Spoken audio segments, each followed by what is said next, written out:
Voydod deydigan joydan sizlarga shunaqa uchastka olib qo'ydim, hali nima deydi? Asabnyak deydi-yu. Shuni ko'rib oringlar-da, men sizlarga narxi bilan borib, keyin lokatsiyasini aytib beraman.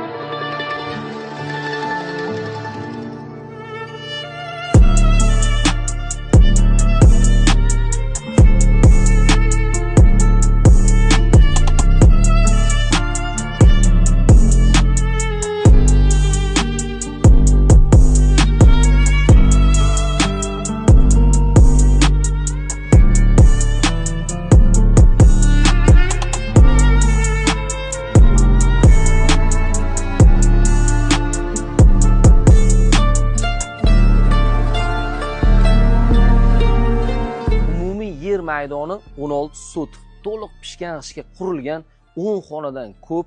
Mana shu uyimizni o'zi 2,5 sotikdan oshiq yer maydoniga qurilgan. Do'stlar, uyni ko'rdinglar, yarim tayyor holatda. Endi men sizlarga hozir narxini aytaman. Bu joylarni surishtirsanglar, sotig'i 10 mingdan bo'lyapti. 16 sotig'i yerini o'zi 160 ming bo'lyapti. Men sizlarga shu uyi bilan 190 ming dollar qilib qo'yayapman. Pastga egasini telefon raqamini qoldiraman. Ha aytgancha, lokatsiyasiga keladigan bo'lsak, Yangiyo'l shahar, shuni sanatoriyaga yetmasdan Bishilk lager ko'chasini yonida. Charchab qolmanglar.